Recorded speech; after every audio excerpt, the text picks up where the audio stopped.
नशे का आलस्य छटने के बाद राजशेखरन सर के मन में डर और अपराध बोध एक साथ उमड़ पड़ा। सामने देखा गया दृश्य उनके दिल में एक झटके की तरह अटक गया। उनके स्कूल का सबसे उपेक्षित छात्र रात के अंधेरे में दूसरों के लिए रोशनी बिखेरने वाला नायक था। ये बात उन्होंने सपने में भी नहीं सोची थी। अहमद, इस नाम ने उनके मन में एक नया अर्थ पाया। वो बिस्तर से उठकर खिड़की के पास गए। बाहर हल्की चांदनी थी। उस रात उन्होंने एक ऐसी सच्चाई देखी जो उन्होंने पहले कभी नहीं देखी थी। वो एक प्रिंसिपल थे, बच्चों को ज्ञान देने वाले। लेकिन अहमद जैसे बच्चे की असल जिंदगी को देखने में वो नाकाम रहे। उनके बेटे अरुण को हर सुख सुविधा मिली थी। उसने कभी अहमद की तरह कष्ट नहीं उठाया। शायद इसलिए ही अरुण में दूसरों के प्रति सहानुभूति की कमी थी। राजशेखरन सर अपने बेटे के बारे में सोचने लगे। अपने व्यस्त जीवन में क्या उन्होंने अपने बेटे को ध्यान दिया या प्यार किया? अगले दिन सुबह राजशेखरन सर हमेशा से पहले स्कूल पहुंचे। उनके चेहरे पर आम मुस्कान नहीं थी, बल्कि एक गहरी सोच थी। स्टाफ रूम में जाकर उन्होंने अहमद के दाखिला रिकॉर्ड देखे। अहमद पिता मोहम्मद, माता फातिमा। रिकॉर्ड में लिखा था कि उसके पिता की मृत्यु हो चुकी थी और उसकी मां मजदूरी करके परिवार चलाती थी। इतने समय तक उन्होंने इस जानकारी पर ध्यान नहीं दिया था या सोचकर उन्हें शर्मिंदगी महसूस हुई। उन्होंने अहमद के बारे में गुप्त रूप से जानकारी जुटानी शुरू की। स्कूल के चपरासी रशीद को बुलाकर अहमद के बारे में पूछा। रशीद अहमद का पड़ोसी था। सर, अहमद बहुत अच्छा लड़का है। उसकी मां बहुत मेहनत करती है ताकि वो पढ़ सके। स्कूल के बाद वो सीधे काम पर जाता है, देर रात को घर लौटता है, रशीद ने बताया। राजशेखरन सर ने और जानकारी ली। रमन चाचा होटल का, कामरमणि अम्मा चाय की दुकान का हिसाब। ये सब उनके लिए नई बातें थीं। उन्हें यकीन हो गया कि जो उन्होंने देखा वह सच था। उसी दोपहर राजशेखरन सर अपनी कार से अहमद के काम करने वाली जगहों पर गए। रमन चाचा का ठेला देखकर उन्होंने कार रोकी। रमन चाचा से बात की। अहमद बहुत अच्छा लड़का है सर, वो मेरे बेटे जैसा है। उसके बिना मैं ये काम अकेले नहीं कर पाता, रमन चाचा ने कहा। राजशेखरन सर होटल गए। होटल मालिक ने अहमद की मेहनत की तारीफ की। उसके जैसा मेहनती लड़का मैंने नहीं देखा सर। उसके परिवार के बारे में सोचकर मुझे दुख होता है। अंत में वो रमणी अम्मा से मिलने गए। रमणी अम्मा की झोपड़ी का दरवाजा खुलते ही गरीबी और कठिनाइयों का एक संसार उनके सामने खुल गया। रमणी अम्मा ने अहमद की तारीफ की। वो मेरा बेटा है सर, अगर वो न होता मैं भूख से मर जाती। वो रोज मेरे लिए खाना लाता है। उसकी दुआ मेरी ताकत है। रमणी अम्मा की आंखें भर आईं। राजशेखरन सर अपनी आंसुओं को रोक नहीं पाए। उन्हें एहसास हुआ कि अब तक उन्होंने कितना छोटा संसार देखा था। उस रात राजशेखरन सर को नींद नहीं आई। अहमद का मासूम चेहरा, उसकी मेहनत, उसकी दयालुता, सब उनके मन में घूम रहा था। उन्होंने अहमद के साथ की गई गलतियों को एक एक कर याद किया। तानों को सुनकर सिर झुकाए बैठे अहमद को अनदेखा करना, उसके लंच बॉक्स पर बच्चों के मजाक को रोक न पाना, सब उन्हें अपराध बोध से भर गया। अगले दिन सुबह राजशेखरन सर ने एक नया फैसला लिया। अहमद से माफी मांगनी है। उसकी जिंदगी बेहतर करने के लिए जो हो सके करना है। स्कूल में गरीबी के कारण किसी बच्चे का मजाक नहीं उड़ेगा, यह सुनिश्चित करना है। वो अपने ऑफिस की ओर बढ़े, एक नए इंसान के रूप में, नई सोच के साथ। अगले दिन सुबह राजशेखरन सर स्कूल पहुंचे। उनके मन में एक नया संकल्प था। अहमद से मिलना था, उससे बात करनी थी, अपनी गलतियों के लिए माफी मांगनी थी। लेकिन कहां से शुरू करें, इसका उन्हें कोई अंदाजा नहीं था। क्लास शुरू होने से पहले राजशेखरन सर ने अहमद को अपने ऑफिस में बुलाया। चपरासी रशीद अहमद को बुलाने गया तो क्लास में हल्की फुल्की फुसफुसाहट शुरू हो गई। इसकी फीस नहीं भरी होगी, एक बच्चे ने धीरे से कहा, या फिर किसी चोरी के केस में फंस गया होगा, किसी और ने मजाक उड़ाया। अहमद हमेशा की तरह सिर झुकाए किसी की नजरों से बचते हुए क्लासरूम से बाहर निकला। उसके मन में डर था। प्रिंसिपल ने उसे क्यों बुलाया? क्या उसने कोई गलती की? ऑफिस के दरवाजे पर पहुंचकर अहमद एक पल रुका। दरवाजा खोलकर अंदर गया तो राजशेखरन सर कुर्सी से उठकर उसे देख रहे थे। उनके चेहरे पर न तो आम गंभीरता थी, ही तिरस्कार, बल्कि एक तरह का दुख और अपराध बोध झलक रहा था। अहमद, अंदर आ बैठ, राजशेखरन सर ने नरम स्वर में कहा। अहमद हैरान था। प्रिंसिपल ने पहली बार इतने प्यार से उससे बात की थी। वो धीरे से कुर्सी पर बैठ गया, सिर झुकाए, हाथ बंधे हुए। अहमद, मुझे तुमसे एक बात करनी है, राजशेखरन सर ने शुरू किया। मैं तुमसे माफी मांगने आया हूं। अहमद ने सिर उठाकर उन्हें देखा। उसकी आंखों में अविश्वास था और उससे भी ज्यादा आश्चर्य। किस लिए सर? अहमद ने धीरे से पूछा। राजशेखरन सर ने गहरी सांस ली। मैंने तुम्हें ध्यान नहीं दिया अहमद। तुम्हें स्कूल में जो तकलीफें और ताने झेलने पड़े उन्हें मैंने अनदेखा किया। एक प्रिंसिपल के रूप में, एक शिक्षक के रूप में मैंने अपनी जिम्मेदारी में कमी की। तुम्हारी तकलीफों को मैंने नहीं समझा, तुम्हारे दिल के दर्द को मैंने नहीं जाना। इसके लिए मैं तुमसे माफी मांगता हूं। राजशेखरन सर की आवाज कांप रही थी, उनकी आंखें भर आई थीं। अहमद कुछ नहीं बोला, उसकी आंखें भर आईं। इतने समय तक उसने अपने दुख और तकलीफों को दिल में दबाए रखा था, जो अब आंसुओं के रूप में बाहर आ रहे थे। एक पल के लिए उसे ताने मारने वाले दोस्तों के चेहरे, शिक्षकों की उदासीनता, भूखे पेट काम करने वाली रातें, सब उसकी आंखों के सामने घूम गया।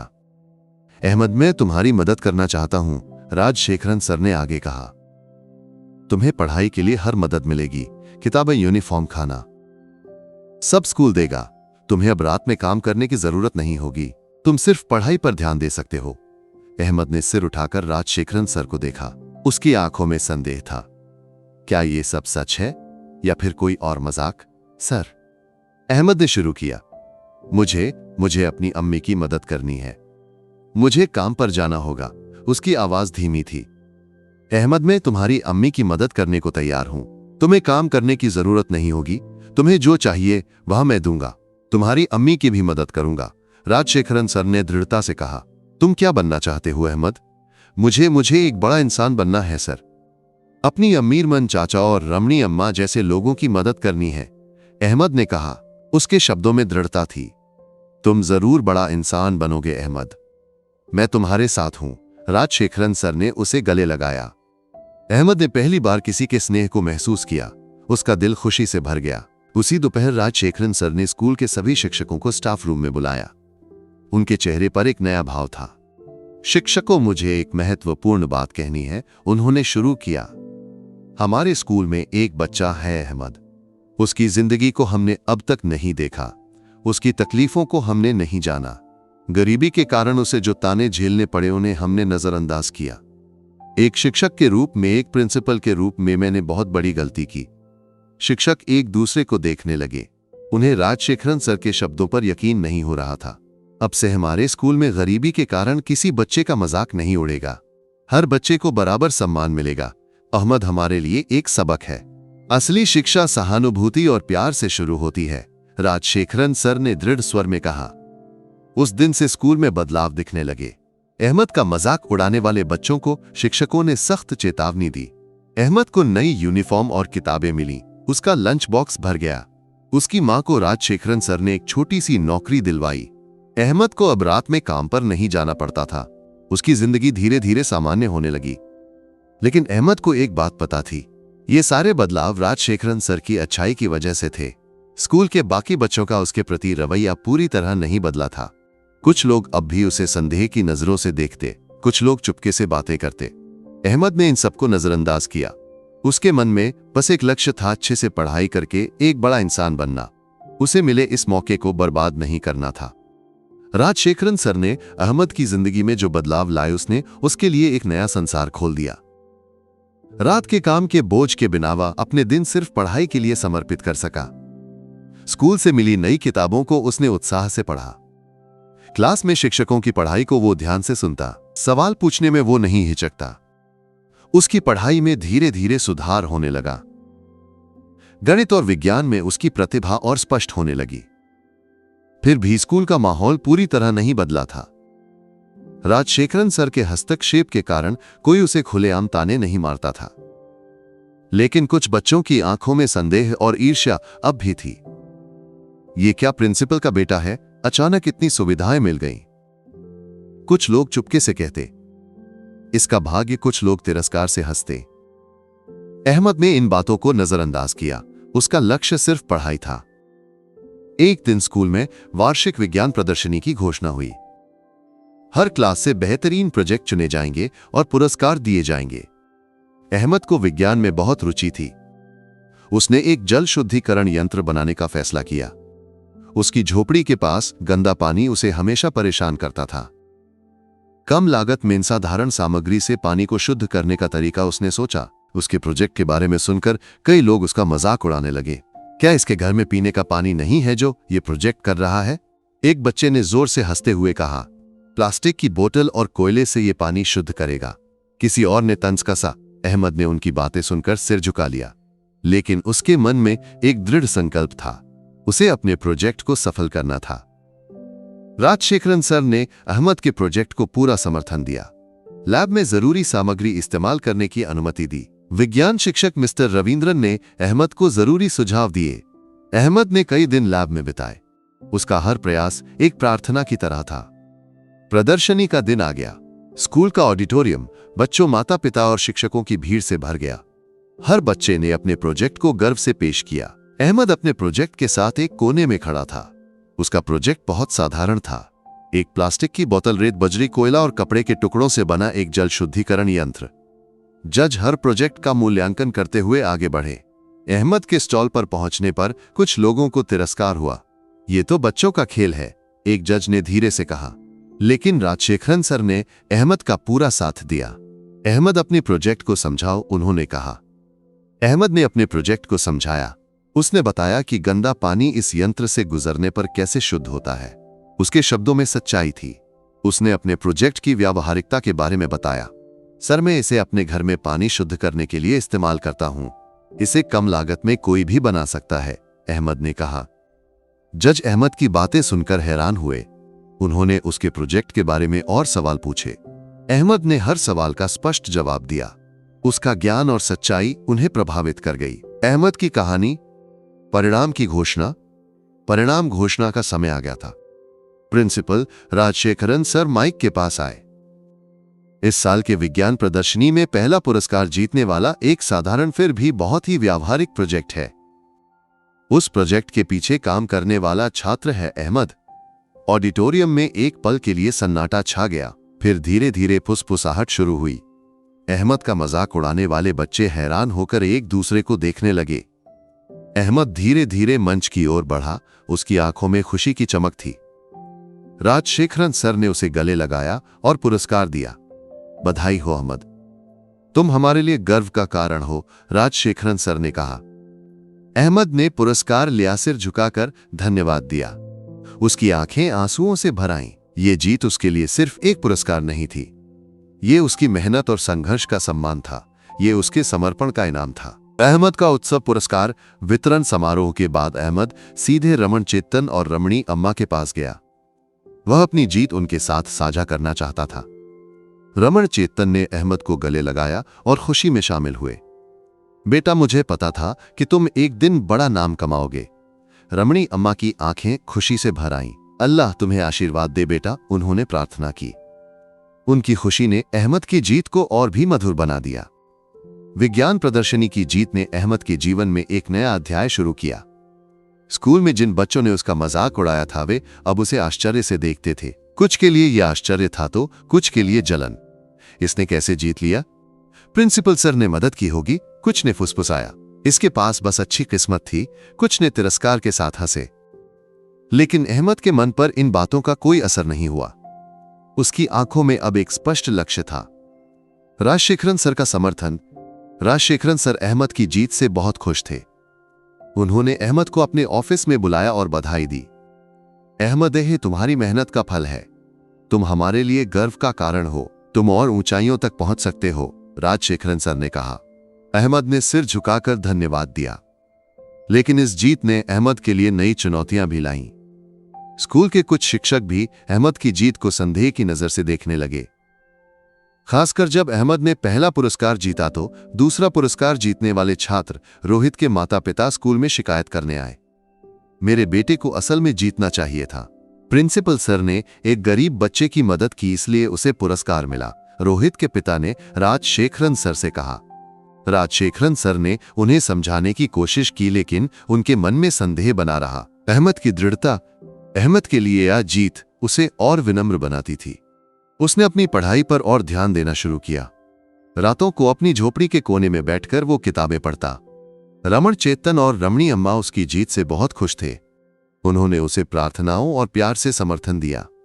एक महीने बाद स्कूल में एक नई घोषणा हुई।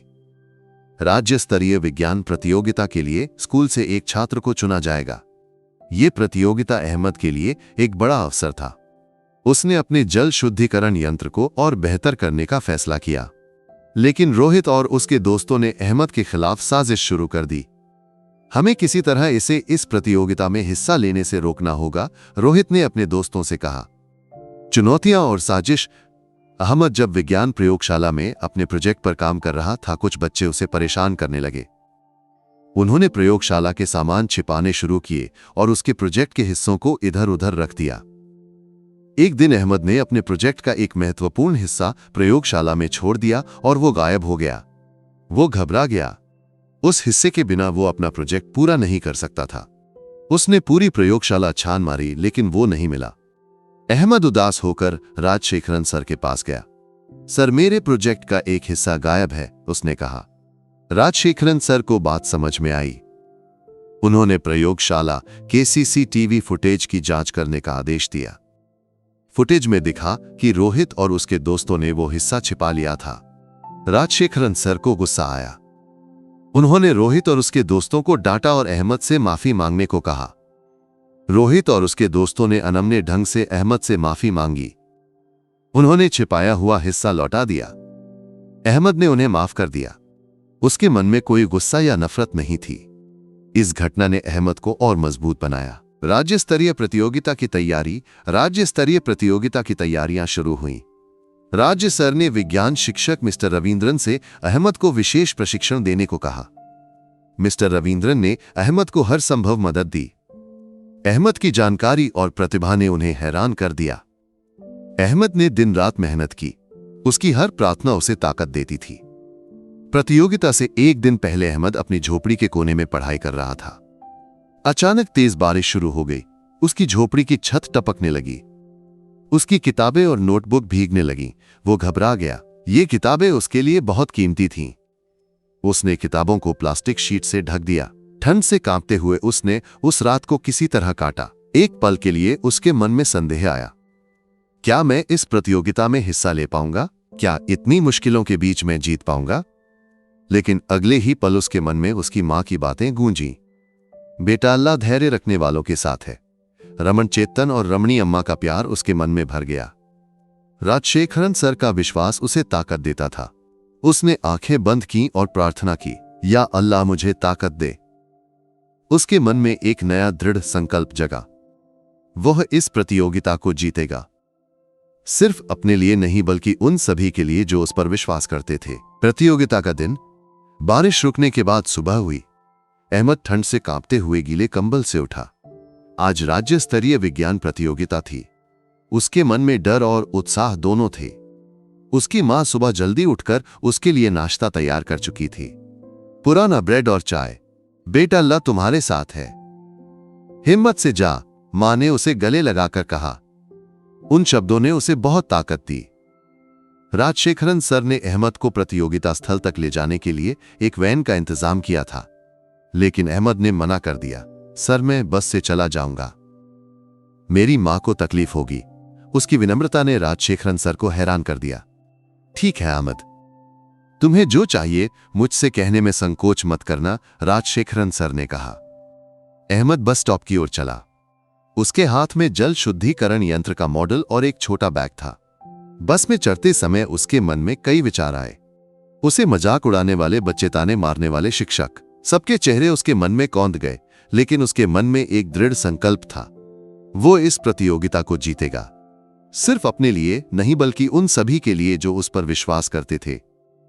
प्रतियोगिता स्थल पर पहुंचते ही अहमद दंग रह गया। सैकड़ों छात्र उनके साथ, शिक्षक, माता पिता, कोच, सभी चमकदार यूनिफॉर्म और नई किताबों के साथ खड़े थे। कुछ के हाथों में बड़े बड़े प्रोजेक्ट मॉडल थे। अहमद अपनी पुरानी यूनिफॉर्म में छोटे से मॉडल के साथ एक कोने में खड़ा था।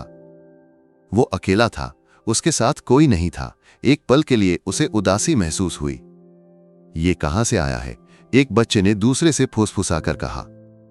इस पुरानी यूनिफॉर्म में ये यहां क्या करने आया है? दूसरे ने मजाक उड़ाया। अहमद ने इन बातों पर ध्यान नहीं दिया और अपने स्टॉल की ओर चला गया। उसने अपना प्रोजेक्ट मॉडल रखा, आंखें बंद की और प्रार्थना की। प्रतियोगिता शुरू हुई। जज प्रत्येक स्टॉल पर जाकर प्रोजेक्ट्स का मूल्यांकन करने लगे। अहमद के स्टॉल पर पहुंचने पर कुछ जजों को तिरस्कार महसूस हुआ। यह तो एक साधारण मॉडल है, एक जज ने कहा। लेकिन जब अहमद ने अपने प्रोजेक्ट के बारे में बताना शुरू किया तो सब बदल गया। उसने सरलता से बताया कि दूषित पानी को कैसे शुद्ध किया जा सकता है और यह आम लोगों के लिए कैसे उपयोगी हो सकता है। उसके शब्दों में ईमानदारी और ज्ञान झलक रहा था। अहमद के स्पष्टीकरण ने जजों को हैरान कर दिया। उन्होंने और सवाल पूछे। अहमद ने हर सवाल का स्पष्ट जवाब दिया। उसका ज्ञान और साधारण सामग्री से बनाए गए प्रोजेक्ट की व्यावहारिकता ने जजों को प्रभावित किया। एक जज ने अहमद से पूछा, यह विचार तुम्हें कहां से मिला? अहमद ने अपनी झोपड़ी के पास के दूषित पानी और इसे शुद्ध करने की जरूरत के बारे में बताया। उसके शब्दों में सादगी और सच्चाई थी। प्रतियोगिता खत्म हुई। परिणाम घोषणा का समय आया। ऑडिटोरियम छात्रों और शिक्षकों से खचाखच भरा था। अहमद का दिल तेजी से धड़क रहा था। उसने आंखें बंद की और प्रार्थना की। आयोजक माइक के पास आए। राज्य स्तरीय विज्ञान प्रतियोगिता में पहला पुरस्कार जीतने वाला है। एक पल के लिए सन्नाटा छा गया। अहमद को लगा जैसे उसका दिल रुक गया हो। शहर के हाई स्कूल से अहमद। ऑडिटोरियम में एक पल के लिए सन्नाटा छा गया। फिर धीरे धीरे फुसफुसाहट शुरू हुई। अहमद स्तब्ध रह गया। उसकी आंखें आंसुओं से भर आईं। वो धीरे धीरे मंच की ओर बढ़ा। उसकी आंखों के सामने सब कुछ धुंधला हो रहा था। राजशेखरन सरमण, चेतन रमणी, अम्मा, उसकी मां, सभी के चेहरे उसके मन में कौंध गए। आयोजक ने अहमद को ट्रॉफी और सर्टिफिकेट दिया। बधाई हो अहमद, तुम्हारा प्रोजेक्ट बहुत शानदार था। यह समाज के लिए एक बड़ा योगदान है, आयोजक ने कहा। अहमद ने सिर झुकाकर धन्यवाद दिया। स्कूल में वापसी। स्कूल लौटने पर अहमद का स्वागत राजशेखरन सर और कुछ अन्य शिक्षकों ने किया। राजशेखरन सर ने अहमद को गले लगाया और बधाई दी। अहमद, तुम हमारे लिए गर्व का कारण हो। तुमने हमारे स्कूल को एक बड़ी जीत दिलाई, राजशेखरन सर ने कहा। अहमद का मजाक उड़ाने वाले बच्चे हैरान होकर एक दूसरे को देखने लगे। उन्हें इस जीत पर यकीन नहीं हो रहा था। रोहित ने जलन के साथ अहमद को देखा। इसने कैसे जीत लिया? उसने फुसफुसाया, लेकिन अहमद ने इन बातों पर ध्यान नहीं दिया। उसके मन में एक शांति थी। ये जीत अल्लाह द्वारा उसकी मेहनत का इनाम थी। स्कूल का बदलता माहौल। राज्य स्तरीय विज्ञान प्रतियोगिता की जीत के बाद अहमद स्कूल में एक नए सितारे की तरह लौटा। उसकी पुरानी यूनिफॉर्म और फटे जूते अब भी वही थे, लेकिन उसे देखने वाली आंखों में अब तिरस्कार की जगह आश्चर्य और सम्मान था। कुछ को अभी भी यकीन नहीं हो रहा था कि जिस गरीब बच्चे का वे मजाक उड़ाते थे वह इतनी बड़ी जीत हासिल कर सकता है। क्लासरूम में जब वो घुसा तो एक असामान्य सन्नाटा छा गया। रोहित ने जलन भरी नजरों से उसे देखा। उसके दोस्त फुसफुसाए। अहमद हमेशा की तरह अपनी पसंदीदा आखिरी बेंच पर जाकर बैठ गया। उसके मन में कोई बदलाव नहीं था। ये जीत उसे घमंडी नहीं बनाती थी, बल्कि और विनम्र बनाती थी। अगले दिन सुबह स्कूल असेंबली में प्रिंसिपल राजशेखरन सर ने अहमद की जीत की घोषणा की। हमारे स्कूल के लिए एक गर्व की बात है। हमारे छात्र अहमद ने राज्य स्तरीय विज्ञान प्रतियोगिता में पहला पुरस्कार जीता है, राजशेखरन सर ने घोषणा की। छात्रों के बीच हल्की सी फुसफुसाहट शुरू हुई। कईयों को इस खबर पर यकीन नहीं हुआ। राजशेखरन सर ने आगे कहा, अहमद मंच पर आए। अहमद धीरे धीरे सिर झुकाकर मंच की ओर बढ़ा। उसके हर कदम में दृढ़ता थी। मंच पर पहुंचकर राजशेखरन सर ने उसे गले लगाया। अहमद हम सभी के लिए एक मिसाल है, राजशेखरन सर ने माइक पर कहा। उसकी मेहनत और समर्पण इस जीत के पीछे है। अहमद ने हमें दिखाया कि गरीबी या परिस्थितियां किसी की काबिलियत को मापने का पैमाना नहीं है। प्रत्येक छात्र में अपनी खास प्रतिभा होती है। उसे पहचान कर प्रोत्साहित करना हमारा कर्तव्य है। अब से हमारे स्कूल में किसी भी बच्चे का गरीबी या किसी अन्य कारण से मजाक नहीं उड़ाया जाएगा। प्रत्येक बच्चे को समान सम्मान मिलेगा। राजशेखरन सर के शब्दों ने छात्रों और शिक्षकों पर गहरा प्रभाव डाला। रोहित और उसके दोस्तों ने सिर झुका लिया। अहमद ने सिर उठाकर देखा। उसकी आंखों में एक शांति थी। यह क्षण उसकी मेहनत को अल्लाह द्वारा दिया गया इनाम था। स्कूल में बदलाव। उस दिन से स्कूल का माहौल धीरे धीरे बदलने लगा। अहमद के प्रति बच्चों का रवैया बदल गया। कुछ ने उससे बात करना शुरू किया, सवाल पूछे। अहमद सबसे प्यार और विनम्रता से पेश आया। उसकी सादगी ने कई लोगों को आकर्षित किया। एक दिन गणित की क्लास में एक नया पाठ पढ़ाया जा रहा था। रोहित को वो पाठ समझ नहीं आया। वो निराश होकर बैठा था। अहमद ने ये देखा। क्लास खत्म होने के बाद अहमद रोहित के पास गया। रोहित, तुम्हें कोई शंका है? अहमद ने धीरे से पूछा। रोहित ने अहमद को आश्चर्य से देखा। उसे शर्मिंदगी महसूस हुई। जिसे वो इतने समय तक ताना मारता था वही अब उसकी मदद करने आया था। मुझे ये गणित समझ नहीं आया, रोहित ने धीरे से कहा। अहमद ने उसकी मदद शुरू की। सरल भाषा में स्पष्ट रूप से उसने गणित समझाया। रोहित को वो जल्दी समझ में आ गया। धन्यवाद अहमद, रोहित ने कहा। उसकी आवाज में ईमानदारी थी। अहमद मुस्कुराया। उसके मन में खुशी थी, समर्थन और प्रेरणा। स्कूल के बाद अहमद हमेशा की तरह रमण चेतन और रमणी अम्मा से मिलने गया। उसकी जीत ने उन्हें बहुत खुश किया था। बेटा, तुम हम सब के गर्व हो, रमण चेतन ने कहा। रमणी अम्मा ने उसे गले लगाया और चूमा। अल्लाह तुम्हें आशीर्वाद दे बेटा, उन्होंने प्रार्थना की। उनका प्यार अहमद के लिए बहुत बड़ी ताकत था। रात में अपनी झोपड़ी के कोने में बैठकर अहमद किताबें पढ़ता। बाहर हल्की सी चांदनी थी। उसके मन में एक शांति थी। वह अपनी जिंदगी में आए बदलावों के बारे में सोचता। गरीबी और तानों से भरी उसकी जिंदगी में रोशनी लाने वाले राजशेखरन सर थे, लेकिन इस रोशनी को बनाए रखना उसका कर्तव्य था या उसे पता था। उसने आंखें बंद की और प्रार्थना की, या अल्लाह तुम हमेशा मेरे साथ रहना। नया अध्याय। अहमद की जिंदगी धीरे धीरे एक नई लय में ढल गई। स्कूल में वो अब अकेला नहीं था। रोहित भी उससे दोस्ती करने लगा। गणित में शंका होने पर रोहित अहमद के पास जाता। अहमद उसकी मदद करने में नहीं हिचकता था। उनकी दोस्ती धीरे धीरे बढ़ी। क्लास के अन्य बच्चे भी अहमद के साथ सम्मान से पेश आने लगे। उसकी सादगी और विनम्रता ने सबको आकर्षित किया। राजशेखरन सर ने अहमद को पूरा समर्थन दिया। उन्होंने अपने ऑफिस की लाइब्रेरी अहमद के लिए खोल दी। वहां से उसने नई किताबें पढ़ी।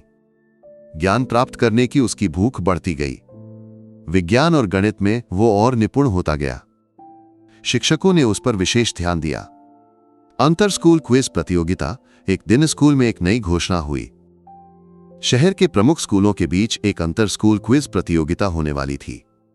ये प्रतियोगिता स्कूल के सम्मान का सवाल थी। पिछले वर्षों में उनके स्कूल को इस प्रतियोगिता में कोई खास उपलब्धि नहीं मिली थी। राजशेखरन सर इस साल जीतने के लिए दृढ़ संकल्पित थे। क्विज टीम चुनने के लिए एक प्रारंभिक प्रतियोगिता आयोजित की गई। अहमद, रोहित, प्रिया और आकाश को स्कूल का प्रतिनिधित्व करने के लिए चुना गया। अहमद का टीम में शामिल होना कई लोगों के लिए आश्चर्य की बात थी। रोहित को अहमद से जलन थी, लेकिन वो उसकी काबिलियत को जानता था। क्विज प्रतियोगिता की तैयारी शुरू हुई। हर दिन स्कूल के बाद टीम के सदस्य एक साथ पढ़ाई करते। अहमद का ज्ञान सबको हैरान करता। इतिहास, भूगोल, विज्ञान, साहित्य, हर विषय में उसकी अच्छी जानकारी थी। उसकी स्मरण शक्ति और गति टीम के लिए बड़ा सहारा थी। रोहित भी अहमद की काबिलियत को मानने लगा। अहमद, तुम ना होते तो हम इस प्रतियोगिता में नहीं जीत पाते, रोहित ने कहा। अहमद मुस्कुराया। प्रतियोगिता से एक दिन पहले अहमद हमेशा की तरह रमण चेतन और रमणी अम्मा से मिलने गया। उसने उन्हें क्विज प्रतियोगिता के बारे में बताया। बेटा, अल्लाह तुम्हारे साथ है, तुम जरूर जीतोगे, रमणी अम्मा ने उसे आशीर्वाद दिया। रमण चेतन ने उसे एक ग्लास चाय दी। उनकी प्रार्थनाएं अहमद के लिए बहुत बड़ी ताकत थीं। प्रतियोगिता का दिन आ गया। शहर के सबसे बड़े ऑडिटोरियम में प्रतियोगिता थी। सैकड़ों छात्र, शिक्षक और माता पिता वहां जमा थे। हर स्कूल ने अपनी टीम को गर्व से पेश किया। अहमद और उसके टीम के सदस्य मंच की ओर बढ़े। उनके मन में हल्का सा डर और उससे कहीं ज्यादा दृढ़ संकल्प था। क्विज प्रतियोगिता शुरू हुई।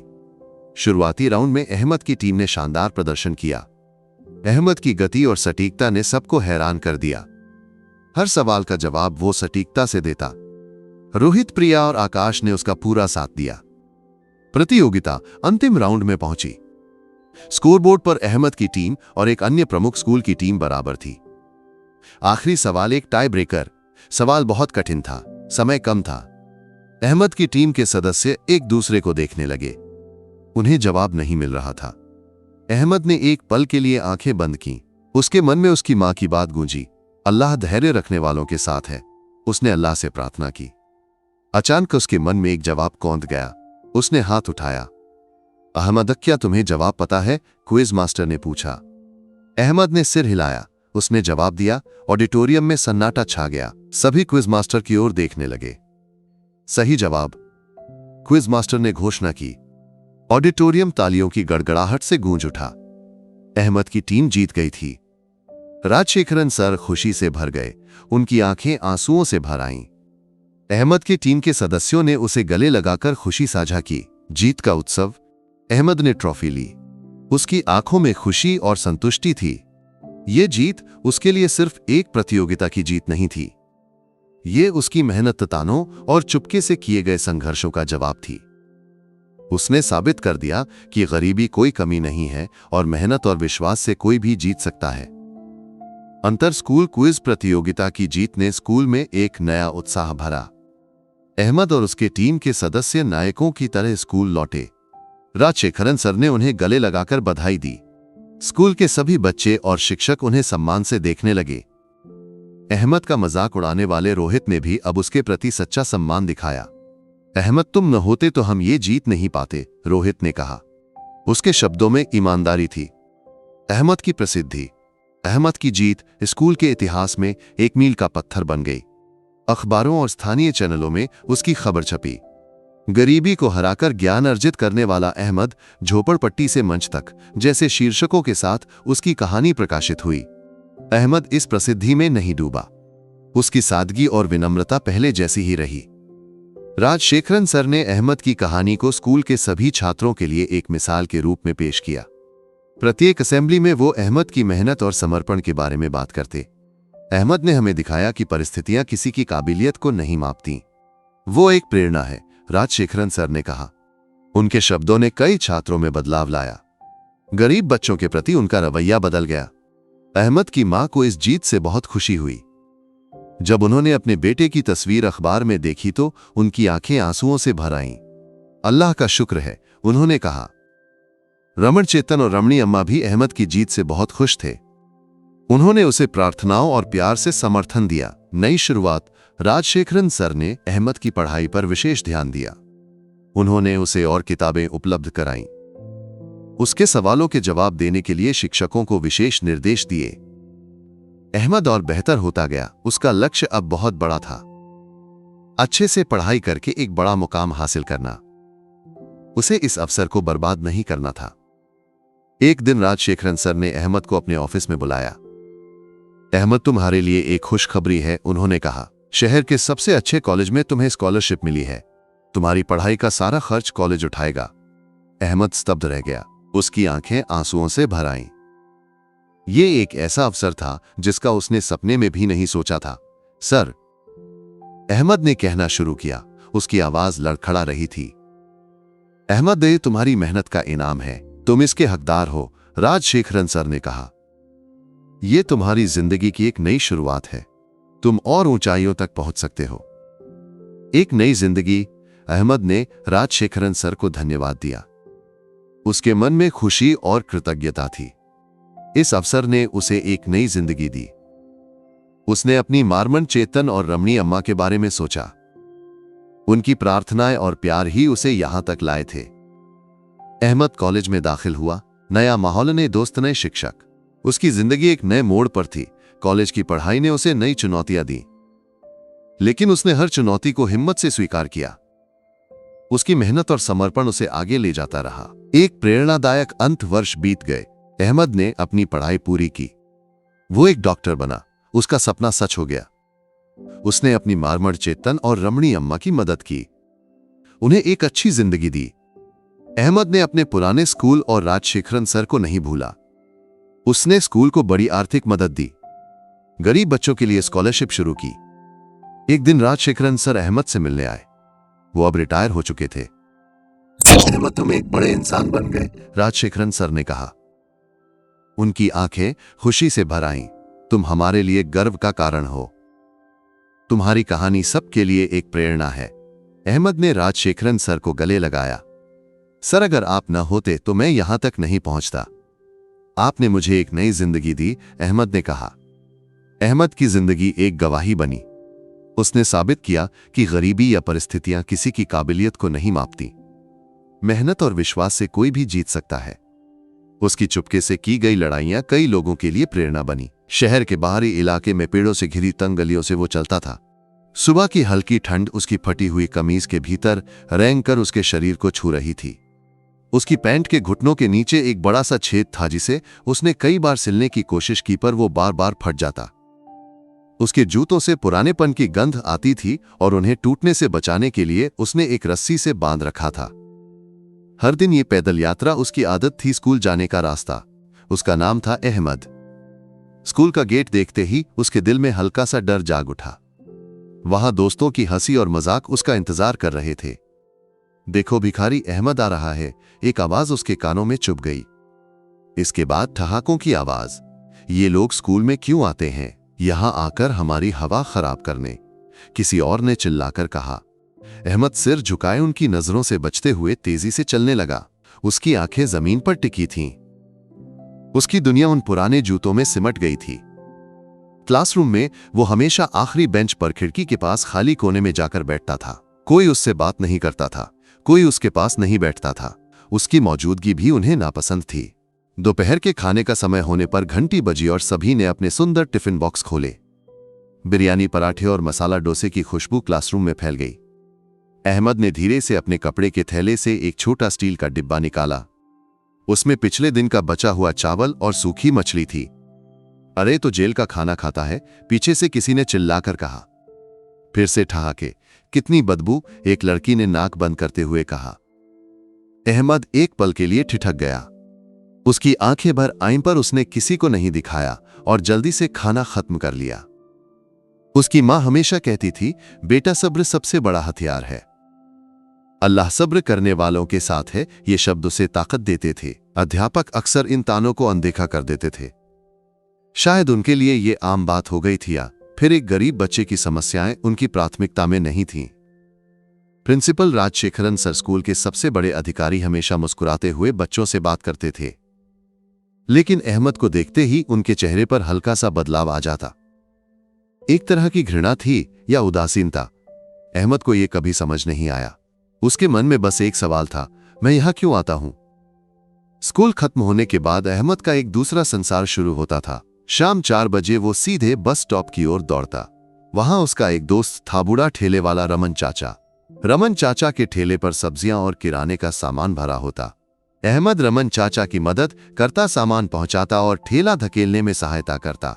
रमन चाचा के झुर्रियों भरे चेहरे पर मुस्कान खिल उठती। बेटा, आज थोड़ा व्यस्त दिन था, तू आ गया, अच्छा हुआ। रमन चाचा के ये शब्द अहमद के लिए बहुत सुकून देने वाले थे। जब सूरज ढलता, रमन चाचा उसे एक ग्लास चाय और एक नमकीन खरीद कर देते। उस चाय की गर्मी उसके शरीर और मन को एक साथ तरोताजा करती। रमन चाचा का काम खत्म होने के बाद अहमद सीधे शहर के एक छोटे से होटल में जाता। वहां उसका अगला काम शुरू होता। बर्तन धोने और मेज साफ करने में वो समय बिताता।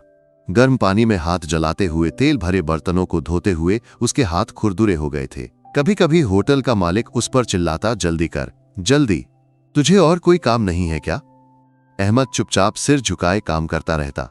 रात 10 बजे तक उसका काम खत्म होता। उस दिन की मजदूरी मिलने के बाद वो सीधे मंदिर के पास जाता। वहां एक बूढ़ी औरत थी, रमणी अम्मा। भूख से कमजोर रमणी अम्मा के लिए अहमद खाना खरीद कर लाता। रमणी अम्मा की आंखों में भरा स्नेह अहमद के लिए सबसे बड़ा आशीर्वाद था। भगवान तुझे आशीर्वाद दे बेटा, रमणी अम्मा कहती।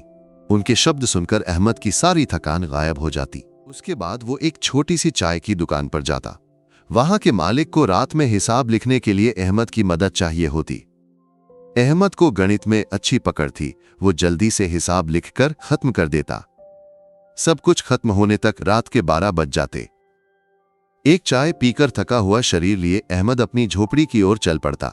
आकाश में तारे चमक रहे होते। उसके मन में बस एक प्रार्थना होती, ऐ अल्लाह, तू सब देख रहा है, मुझे सब्र दे। उसी रात शहर की सुनसान सड़कों पर प्रिंसिपल राजशेखरन सर कार से घर लौट रहे थे। स्कूल का वार्षिक उत्सव खत्म होने के बाद वो बहुत खुश थे। देर रात तक दोस्तों के साथ पार्टी में शामिल होने के बाद वो नशे में थे। गाने की ताल पर सिर हिलाते हुए वह कार चला रहे थे। तभी एक अंधेरे पुल के नीचे उन्हें एक बूढ़ी औरत किसी का इंतजार करती दिखी। पास ही उनकी स्कूल का एक थका हुआ सा बच्चा खड़ा था। राजशेखरन सर ने कार रोकी और बाहर निकले। पास जाकर वे चौंक गए। ये तो उनके स्कूल का अहमद था। वो अपने बैग से खाना निकालकर उस बूढ़ी औरत को दे रहा था। खाना खाने के बाद बूढ़ी औरत ने अहमद के सिर पर हाथ फेरा और कुछ कहा।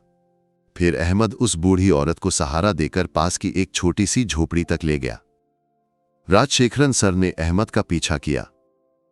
बूढ़ी औरत को घर छोड़ने के बाद अहमद सीधे एक चाय की दुकान पर गया। वहां उसने दुकानदार से बात की और दुकान का हिसाब लिखने लगा। तब तक रात के 12 बज चुके थे। काम खत्म करने के बाद थके हुए कदमों से सड़क पर चलते अहमद की छवि ने राजशेखरन सर के मन को झकझोर दिया। वो अहमद जो क्लासरूम के अंधेरे कोने में तानों को सुनकर सिर झुकाए बैठता था, वह अब रात की ठंड में बिना किसी मदद के दूसरों की मदद करने वाला नायक था।